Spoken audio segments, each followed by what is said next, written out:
Trends in Learning and Development Industry 2017, introduced by the Association for Talent Development, ATD, in cooperation with Informa Middle East.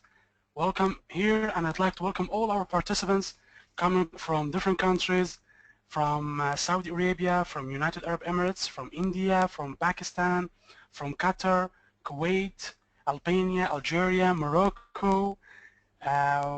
Thank you, all of you, for coming to this webinar, and I wish it can be great value for you and to utilize your time in the best for your work and for your performance.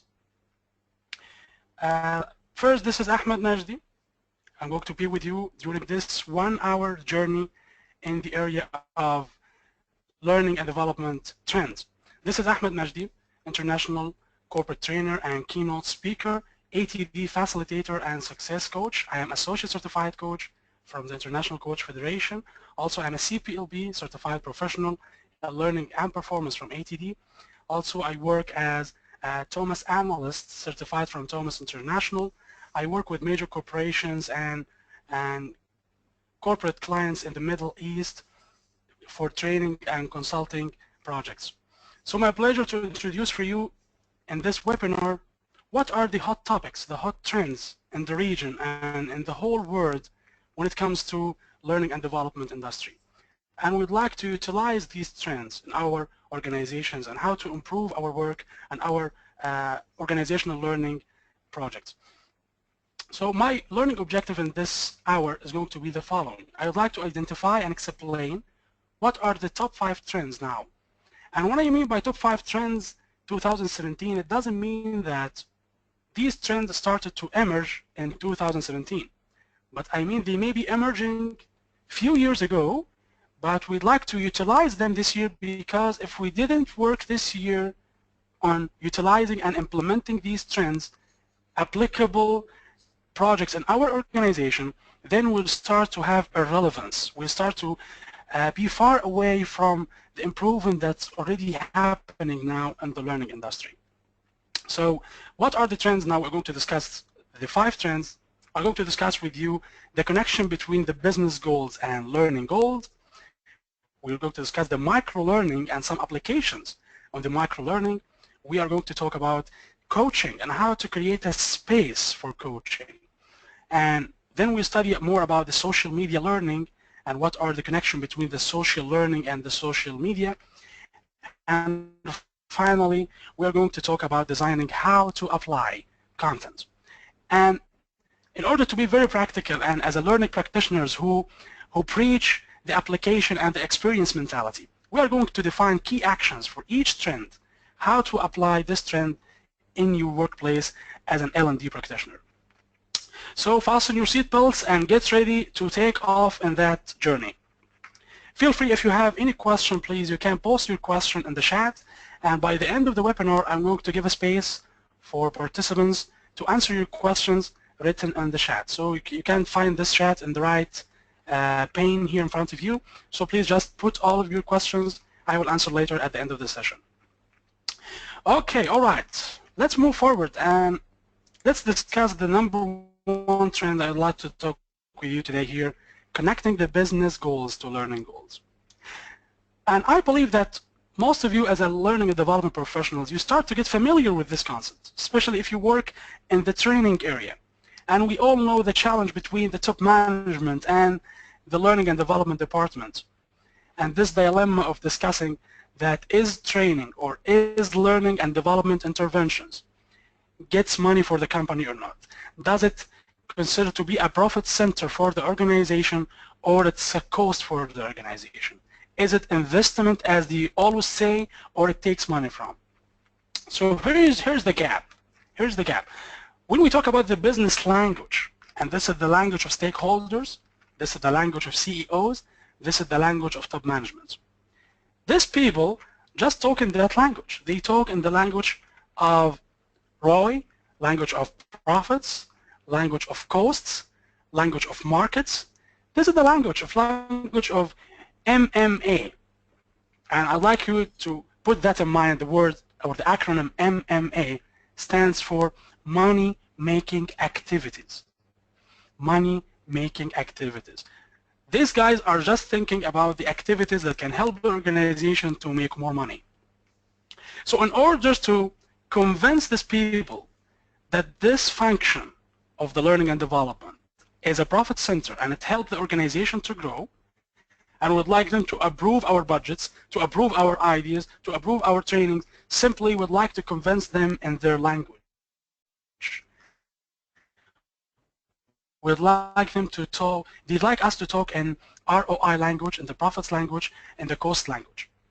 But what happens usually is not this case. We don't talk in business language as a learning and developer professionals. Actually, we have another language. This language is the learning language. We can talk in the language of talents, language of improving performance, language of conducting training programs that will help people to become more efficient in their work, to grow their performance, that it will change their behaviors. Can you see that? Can you see the gap now?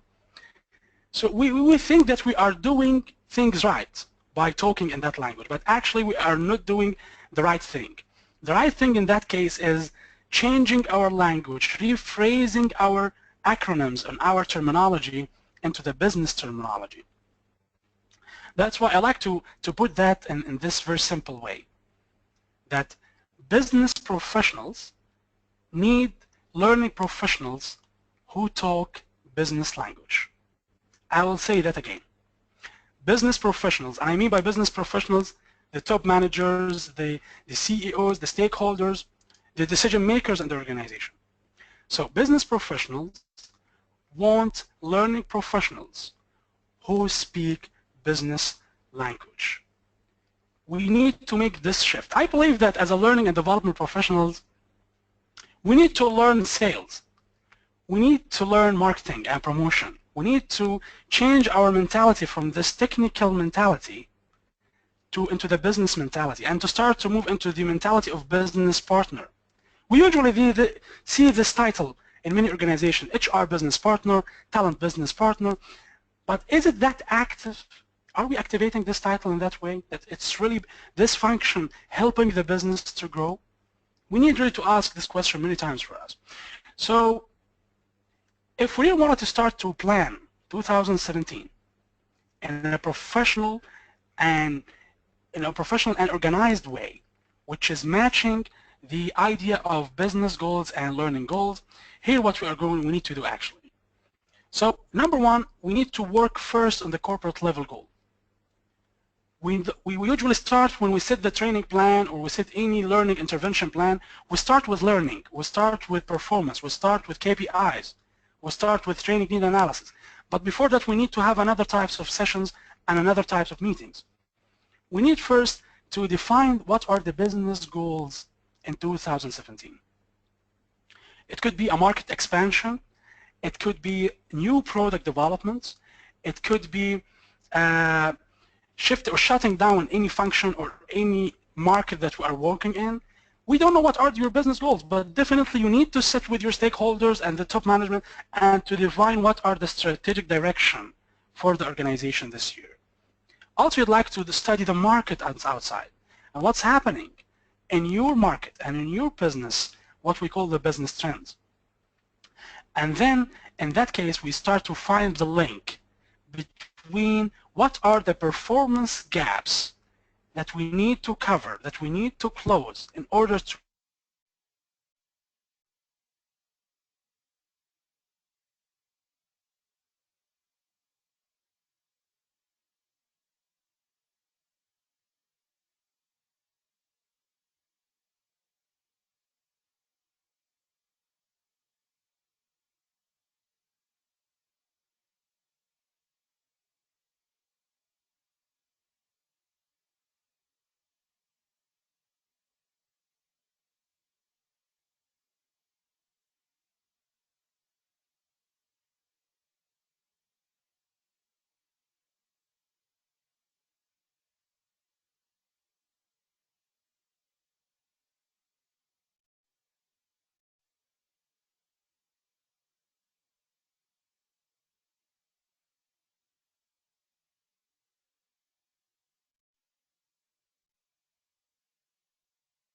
I know this question now comes to your mind, how to turn learning into MMA. I'm going to give you some few tips in order to make it practical for you. Usually this is the picture that maybe some decision makers in many organizations see that all of learning activities are simply a waste of money and they're just wasting our money. We need to shift this mentality into MMA. And here are some tips that you can start to think about and to plan about when it comes to that. So, number one, you need to show the cost of losing disengaged talents. We need to make simple calculation of the scenario if we have very talented people who started to leave the organization. What's going to happen? This person was supposed to have a specific salary that he was taking. And as a result of disengagement in the organization, maybe because of a low growth level there, or maybe because of loss of growing in this organization or in this place, now he started to leave. We need to calculate the cost of not doing training for people. Calculate the cost of not engaging people in growth activities and learning activities. And by that we can show that for our stakeholders that if you are not going to invest in your talents, you are going to lose a lot. Number two, we need also to have investigation in the lost customers cases. Usually when we lose any customer, especially for the big customers and the big clients for the organization, we need to identify, we need to run here a cause analysis. What was the reasons? What were the learning gaps responsible for losing these clients and losing these customers? And from that, we need to show that and present that for our decision makers to reflect how lack of learning, lack of skills, lack of knowledge, lack of attitude can convince him that losing customers is a very bad thing for the organization. Number three, of course, to create the measurable learning objectives. And this is one of the things that usually turn training and turn all of learning activities into nothing. We usually, when we write the learning objectives, we write it in a very vague, general way. So, for example, by the end of this training program, participants are going to communicate effectively. So if you focus on the word communicate effectively, it's not specific measurable words. How can I going to measure communication effectively? How can I going to see that this or say this person is doing effective communication and the other person is not doing effective communication? So when we start to put the measurable part and having a quantifiable numbers of measuring the skills, now we can see the results of changing in the behaviors and then changing in the engagement in the organization. Number four, you can also design learning solutions definitely based on the business needs and not the other way around. You don't need to start with the learning needs. You need to start with the business needs. That's why we need more cooperation and more engagement with the top management when it comes to planning for that step. And finally, definitely we need to apply the coaching, and I'm going to discuss coaching with you today and to discuss some tools. How can we empower coaching as one of the top learning tools that can help the organization to grow and definitely will support the business goals of the organization. So this was the first trend today about business goals and learning goals. Now let's move to the second one, and this is one of the very interesting trend, which is the micro learning. And I don't know if you heard about that before, but now it's a hot topic, and many organizations in the region, I start to see that from my rounds in Qatar and United Arab Emirates, many organizations start to empower the micro learning mentality. What's the micro learning? Simply, it's a very short and concise learning nugget. It could be like 2 or 5 minutes, which is designed exactly just to meet a specific learning outcome, whether it's informal or formal. So it's a very simple way of delivering the knowledge or the skills, but in a very short time. Here we don't need a classroom to close this gap or to close this skill. For example, short PowerPoint presentation sent to the employees on their email every week. And this very short presentation, around 5 slides for example, and it's showing one of the techniques of time management, or one of the closing skills if they are salespeople, or it could be a new technique to communicate with your team effectively. A very short presentation in a visual and simple way so participants feel engaged and interested to view it. One of the other tools, of course, is the short videos. To design a very simple short video to identify something. We can put TEDx video in this direction, especially the short TED Talks like 10 minutes or 8 minutes. It has a very simple message, very quick tip that can the person take it immediately and start to apply.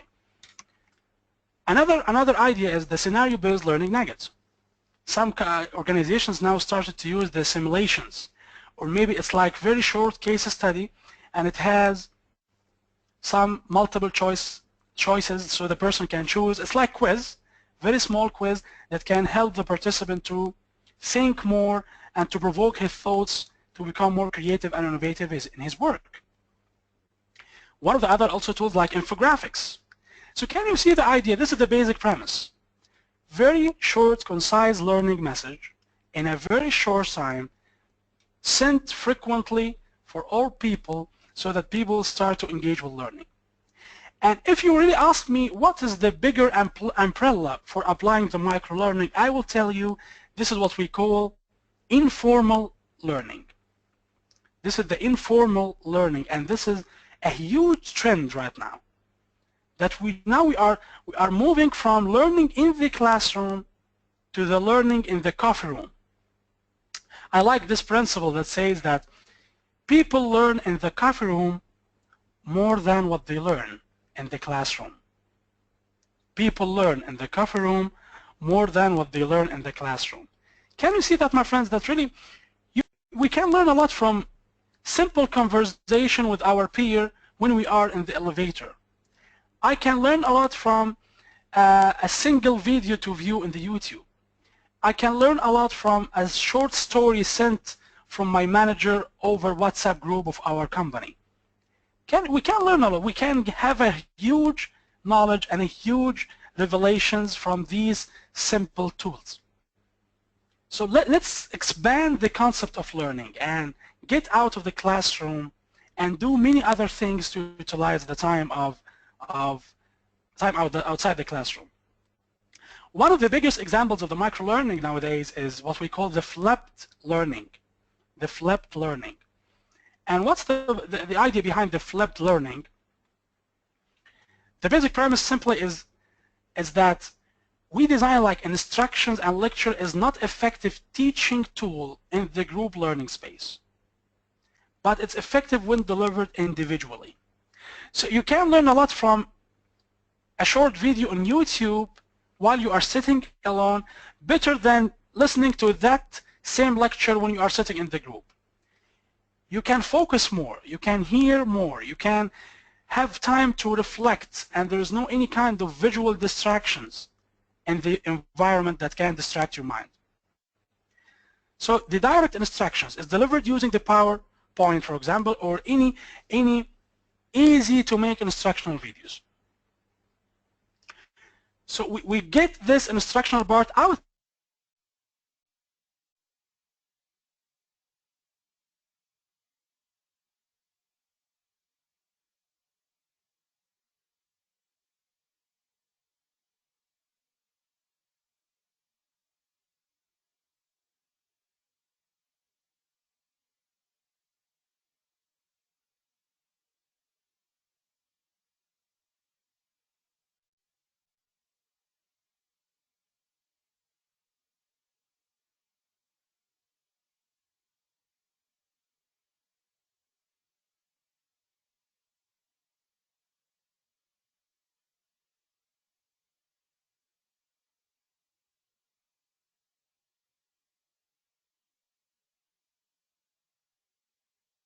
A website, you can have find info lines and TD at work that are talking about the flipped learning and micro learning. So this was trend number 2. Now here's the trend number 3. And usually we all talk now about coaching, and it's like a buzzword when it comes to the learning field. And everybody's talking in coaching, and not all organizations, especially in the Middle East, are applying the concept of coaching. We simply say we have a problem in mixing all terminologies together. I can see that in many organizations that are mixing between coach and trainer. They are mixing between the coach and counselor, and the coach and therapist, the coach and counselor and consultant. All mix it together. We need to really separate all of these terminologies to really focus on that. And the coach and mentor, that's one of the big dilemmas. What's the difference between coach and mentor? And here's the point. When we say that we'd like to apply coaching, that coaching is a very simple conversation that aims for a person to think, to connect with himself, to solve his own problems alone without having any advice, any instructions, any directions. And in the moment that the supervisor or the manager start to offer some feedback or offer some directions or instructions, now we are in the mentoring mood, or maybe it's in supervisory mood if he has an authority on the person. So coaching aims to help people help themselves, help professionals to grow themselves by their own mentality, by their own personality, by their own view of the world. That's why we say now create space for coaching. And we mean space, this is a simple acronym. It stands for 5 elements of creating effective coaching in your organization. And I mean that by that make sure that there's at least one coaching session every week or every 2 weeks between the managers and their teams. Just one coaching session. And if you don't have time for doing the coaching session, and I mean by session at least 30 minutes in order to consider it a session, 30 minutes or 1 hour. But if you don't have the time to have 30-minute session, simply do it like coaching conversation. Coaching conversation is any conversation in coaching less than 30 minutes. So you can have coaching conversation in the lunchtime. You can have coaching conversation in a double visit. You can have a coaching conversation before the start of the meeting. We can use that in many ways, but make sure that the coaching culture started to have a true impact and implementation in 2017. Create space for coaching. S starts for specific time to connect. We need to identify this time on a schedule which is very defined. Why? Because if we leave it just for the coincidence, if we have time we'll do it, I am telling you, you are not going to have time to do it because it's not a priority. And we all know that. If we have something that in our priority list, we are going to set a specific schedule and time for that. But if we say, okay, I am going to do that when I have time, so there is no magical time going to show up to help you to achieve this task. We need to specify the time in the organization, between teams, between supervisors, between top management. How can we have simple schedule? And my advice here is start small. In order to inject the coaching culture in the organization, you don't need to start strong and apply 1-hour coaching sessions every week. This is going to be huge. You can simply start by 15 minutes coaching sessions between each manager and their team members. And then start to, after that, grow gradually and measure the feedback, measure the improvement in people. This is for the S. And then we move to the P is preparation. There are many, many tools that we can use in coaching our teams in order to grow. And there's very customized tools for each function. So there is like sales coaching templates for providing coaching sessions. There is HR coaching sessions. There are marketing coaching sessions. So we need to have a customized templates and tools to run the coaching session, which is very prepared and very simple. Number 3 is the agenda. And in agenda, and here's one of the big differences between training and coaching, that in training, the trainer has set all the agenda. He has the full responsibility to design the agenda for the whole training class. While in coaching, it's vice versa. In coaching, the coachee or the client have the full authority and responsibility to design the agenda. So make sure that you collect from your teams and from people who are going to be the coachees, you get from them what they really want to be coached about. What are the challenges they are facing in the work? What are the problems that they need to solve in their daily workplace challenges? What are the skills they want to grow? Simply connect with their learning plans, connect with their challenges, connect with their problems, connect with their goals, and then from these inputs you can design agenda based on their own contribution and not your own contribution. And see, this is the 4 consequences. It's very important for the coachee to understand what are the consequences of this coaching sessions in the future. We need to initiate and create buy-in for the people who are going to attend, and also another buy-in for the sponsors, the decision makers, the stakeholders, to understand why we are doing that.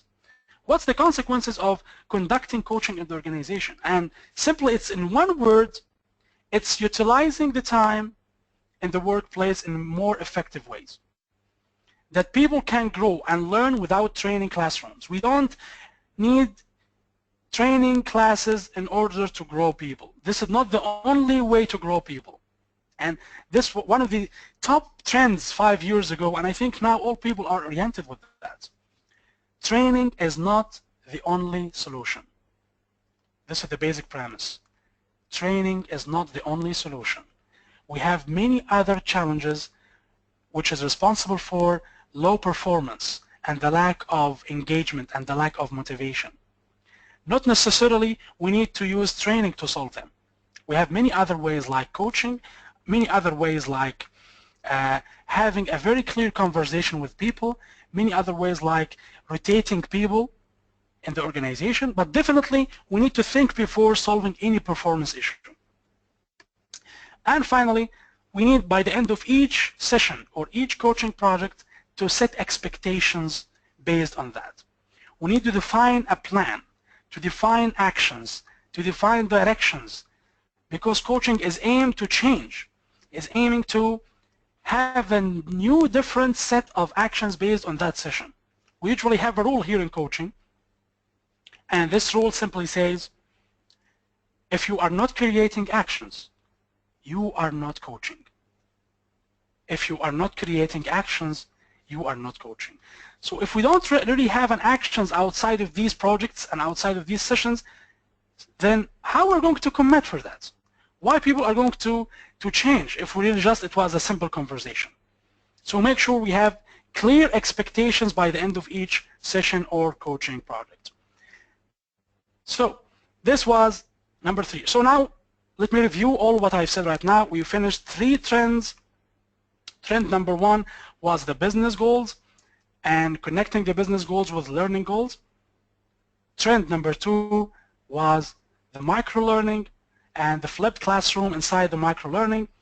And number 3 was creating space for coaching. Now this is number 4 for the high-tech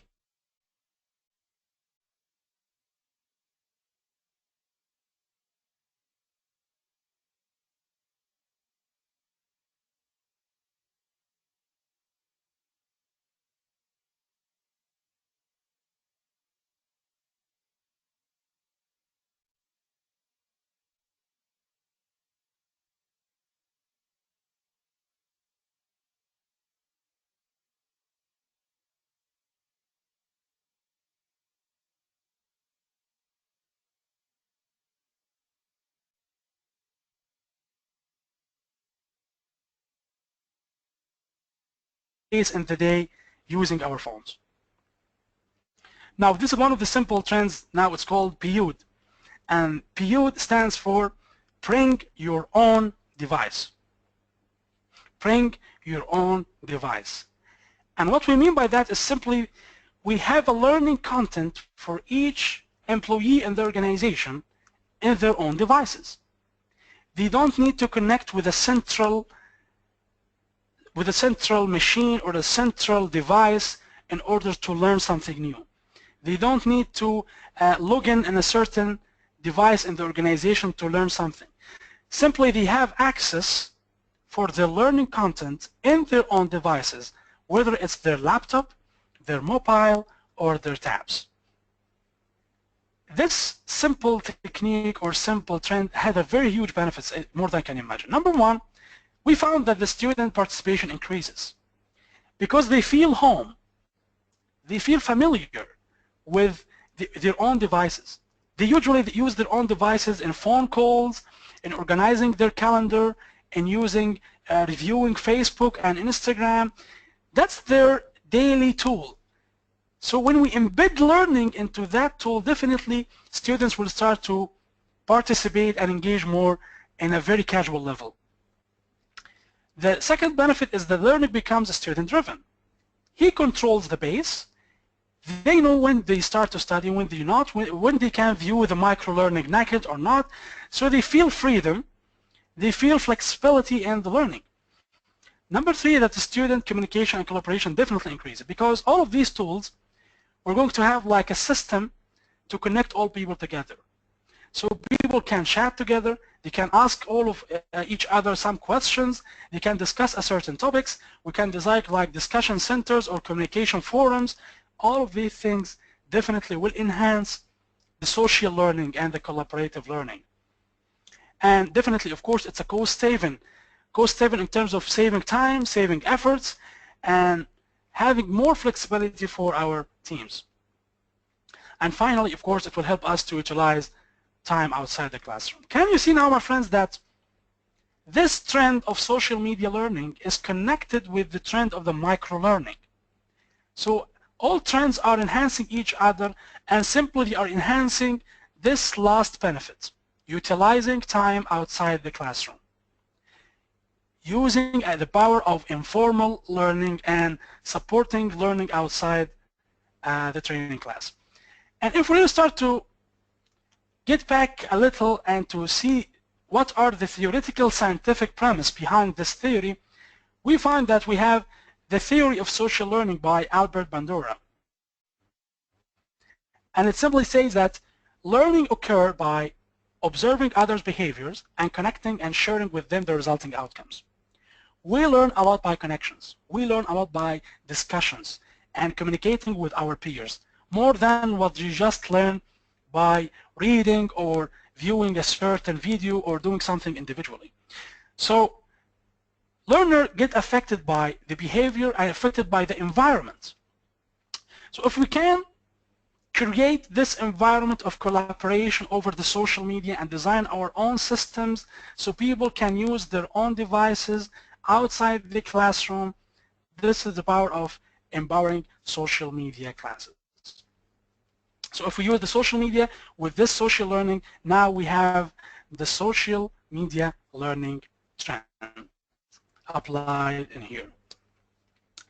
And finally, let me finalize now with the last trend today, and that's really very, very important, designing how to apply learning content. How to apply learning content. And if we really focus on the content now all over the globe, in terms of books, in terms of publications, blogs, training programs, TED classes, all of these things, we all connect with these things simply for this, looking for this question, the question of how. We don't usually focus on the what. Maybe we focus on the what when we have something new, so that we'd like to discover what is that thing. But as we already familiar with many things, we're always looking for new ways to simply how to do these things. Now here's the problem. We have a problem now in designing our learning interventions and especially the learning programs, that we usually focus on the what to apply content rather than how to apply content. What to apply content simply includes the following. It includes definitions, includes principles, theories, statistics, old models, abstractive language. It's just the language of abstractive world.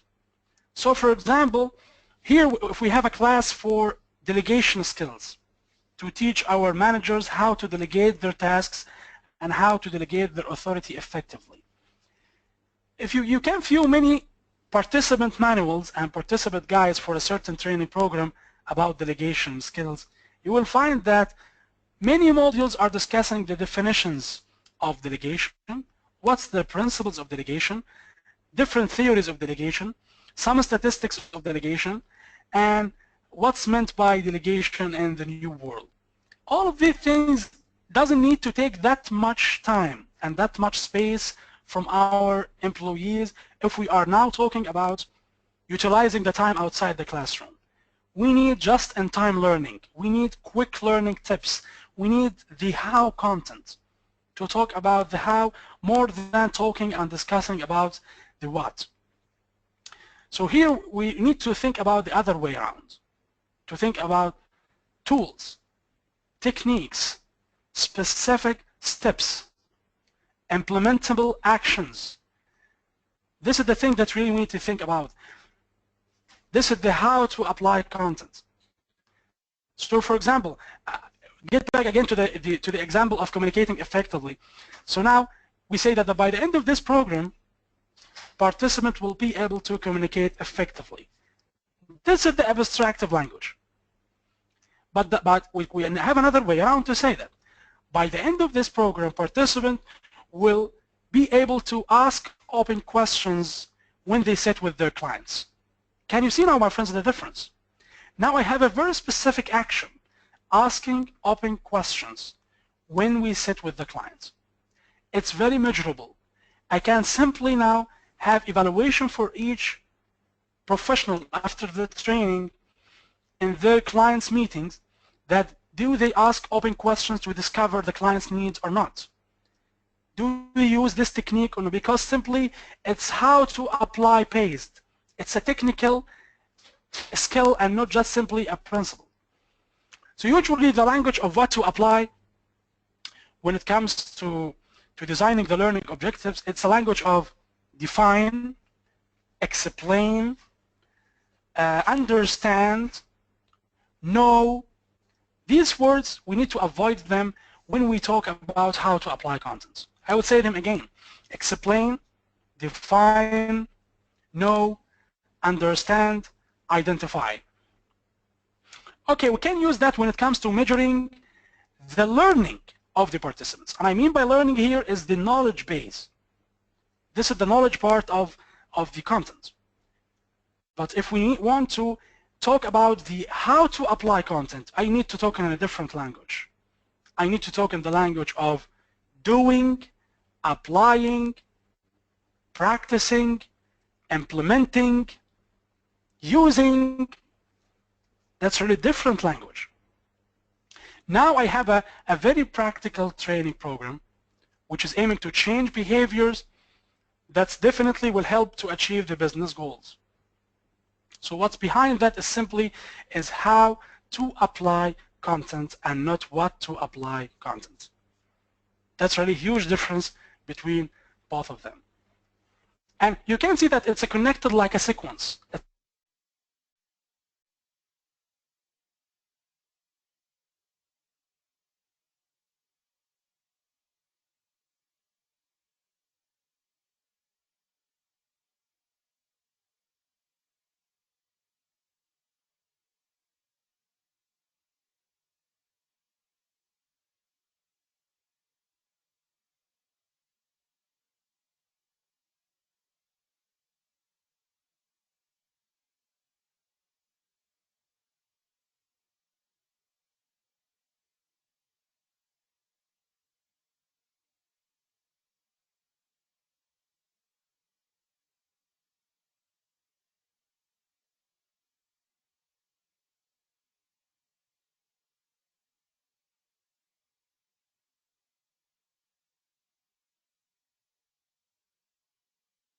A lot of things from that intervention, or we didn't learn anything from that.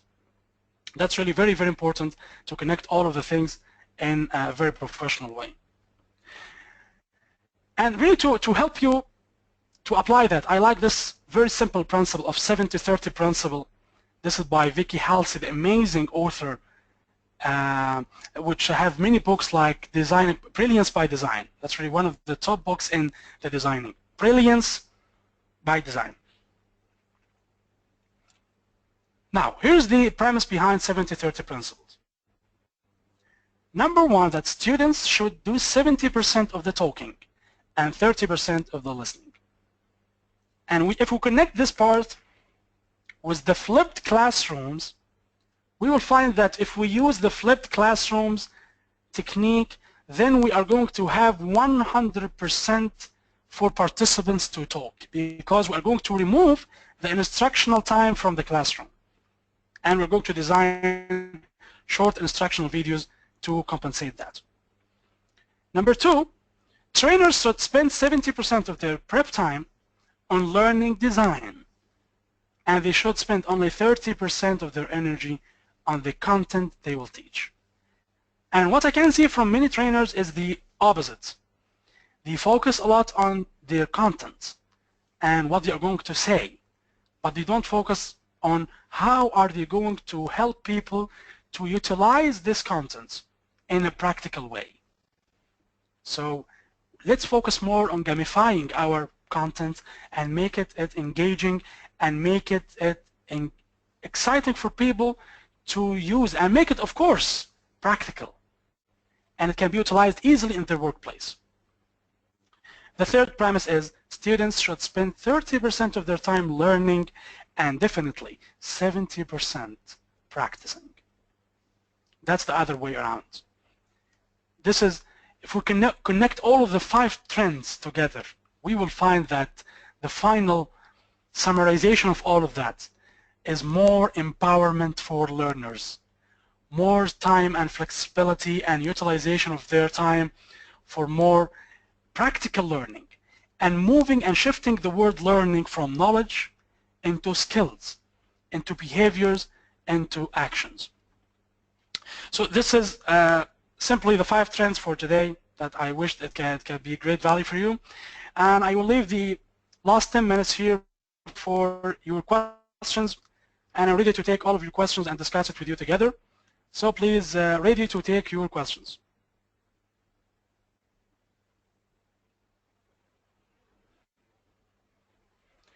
Okay, I have many questions here. Let me start.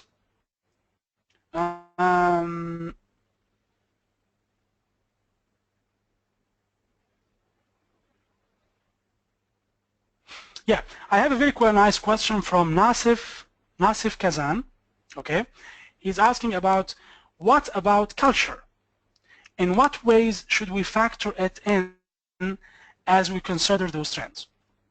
Okay, that's a very amazing question, and when we talk about now the cultural transformation, I believe that we need to start orienting people about the culture of learning and the culture of coaching before we start doing this trends application.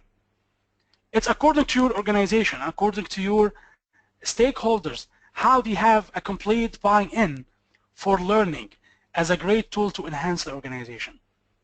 But in case if your organization are not yet ready to apply such trends, you simply need to have orientation sessions, have some like meetings and connecting with your teams in a way to start to gradually inject the idea of importance of learning outside the classroom and improving themselves in a daily basis, and the mentality of continuous learning. They need to understand that if they don't grow and continue learning journey with them, they are not going to have a great success in their careers, and definitely there's no success for the organization. So you are the factor of changing the culture, and you should start doing that gradually. I suggest here the mentality of marketeers. We have in marketing the concept of soft launch and hard launch. Soft launch is simply like simple practice and simple test before the official launch. You can do that. You can make like very short tests for these trends and these tools in a very short, small scale, and then you evaluate, and if there's something need to be modified, you start to modify. All the best, Nasif, in your cultural transformational journey. Okay, let me have any other thing here. Okay, I have another question from Christ. Okay, Christ Agopian. Welcome, Christ. How can we manage micro-learning? Maybe the employee aren't really watching them. Yeah, that's a nice one. You can design like a simple reporting system or a feedback system. Like by the end of watching the videos or the micro-learning nuggets, they simply write what they learned, what they have learned from that trend, what they have learned from that video, what they have learned from that log. And usually this could be connected with their KPIs. You put that connection between a key performance indicator for engaging with learning and growing. Under this part, engaging with learning and growing in the organization. So we have a very structured system to measure the learning, and again, we need to orient people why they are doing that. For me, I prefer that we need to engage people before and in the early stages of applying the micro-learning. We need to take their opinions. We need to have brainstorming sessions, what they prefer. Because we have a very simple rule in change management that says that people support what they create. People support what they create. So if we engage our teams and our people in the creation stage of any trend, they are going to support that trend because it's not coming from the top management upon them, but it's simply, it was created by them. Thank you, Chris, for your nice question.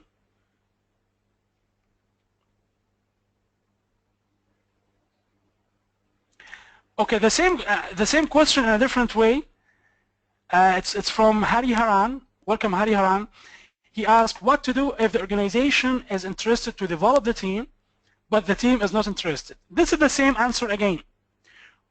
Again, we need to have a very direct communication with those teams and to help to understand what are their problems, what the motives that are lacking so that they are not interested.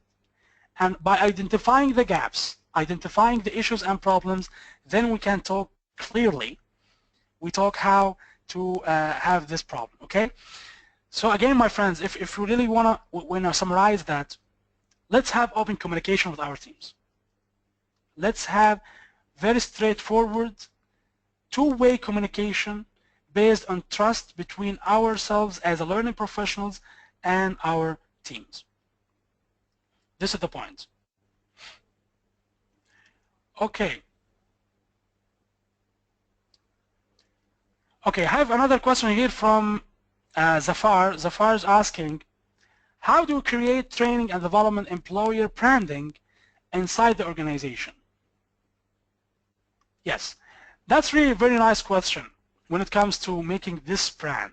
I can see that when I deliver training for many organizations, that now we finish the program and the training department just give the certificates for people and then the end of the story. They never do any marketing initiatives or any promotional activity for this training program to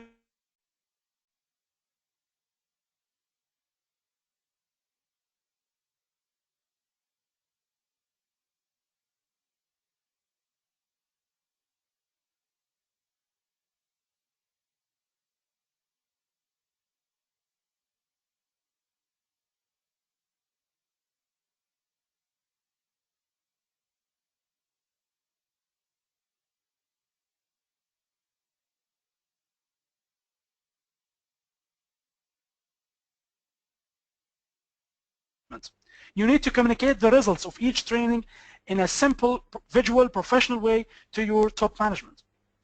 Well, you need to send publications and emails for the whole organization about the results of each training program and what's expected as an application for that. I have a nice idea for you here, Zafar, that can help you to brand your training in a very great way. I saw that in many organizations. They don't give certificates for people after the training program immediately. They give the training certificates after 3 months. Can you see that? They give after 3 months the training certificate. Okay. And what's supposed from the participant to do in this 3 months? They simply supposed to teach at least 5 people in their teams or in the organization about the content that they had studied. So they are creating a learning culture. They are creating peer-to-peer culture based on sharing knowledge and sharing skills. So, and after sharing this knowledge with 5 people, they ask the 5 people, what did you learn? To make sure that they have a very good content from their teams. And then they get their certificates. In that way, we need creative ideas to connect people together and help to spread the learning environment and the learning culture and coaching culture. Okay. Another question here from Sandy. Welcome, Sandy. Sandy asking, what's the best way for linking coaching and feedback with the employee annual performance evaluation? Okay, that's a very nice question. For my suggestion, I never suggest to connect coaching at the beginning with the annual performance evaluation. We need first to run a dry test, a soft launch for coaching orientation or coaching project in the organization. Just to see, because first of all, we need to train your managers and to train your supervisors to become coaches. They need to understand how to get results from coaching sessions. Because not every coach can get a result. It's not just about asking a sequence of questions for teams, but it takes a follow-up, okay? Now, after applying this trend for around 6 months and we see the evaluation and you see that people start to have a change in their performance and in their commitment and in their awareness, now it's time to connect this feedback with the annual performance evaluation. And I believe you connect the actions which is agreed upon by the coach and the client. So for example, I have a coaching for one of my team members in order to grow their communication skills. And by the end of this coaching package, we had agreed that we are going to apply 4 actions that enhance the coaching program or to enhance the communication skills. First action is reading a communication book, and you start to name the book. The second action is attending communication skills class. Third action is using a certain techniques while communicating with or using business writing techniques while communicating via emails, okay? Now, you start to follow up this employee for around 2 months or 3 months after this agreement and to see how much actions he started to use and in which frequency and in which weight. And by that, we can link the actions and the frequency of doing the actions and the efficiency of doing the actions with the annual performance evaluation.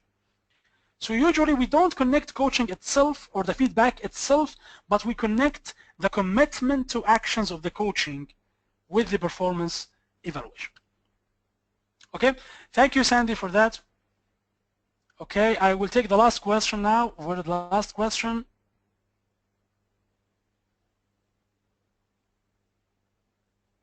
Okay, here's the last question again from, yes, it's from Christ, yes. In an operative company such as a catering company, yeah, mostly everything is technical and they use less soft skills. Yes, that's true.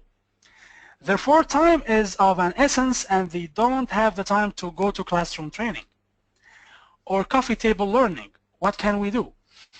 Yeah, I think you are the most needing one for our session today. Yes, because you don't have time for classroom, you have time for what we call the JITT. JITT is just-in-time training. You don't need to run classrooms. You need to utilize the power of informal learning. You need to have micro-learning, like videos, like blogs, and their emails, so that they can read. And it's not supposed they read 1 hour per day. We mean by micro, it's very short. It could be like 1 minute, 2 minutes, 5 minutes maximum per day. You don't need here to have a specific time to waste their time. You don't need to run a meeting. They have all learning content in their devices, and you give them like 2 weeks to view this learning content. They view it in 1 day, in 5 days, in 3 days. That's their task. And after they view that, you ask them, what did you learn? So you don't need to run classrooms if your organization have a stress and have a long time of technical work. Simply just induce and engage learning in micro basis for the whole teams. Okay, my friends, at the end, I'd like to thank you all for your nice participation and your questions. For all of our other countries who are coming in that classroom, really grateful for you. And I wish this webinar was of a great value. It's going to help you and improve your performance and improve your results in the organization. Thank for everybody, and on behalf of Informa and ATD, I'd like to say goodbye and wish you all the best in your work, and thank you so much for your effort. All the best. Bye-bye.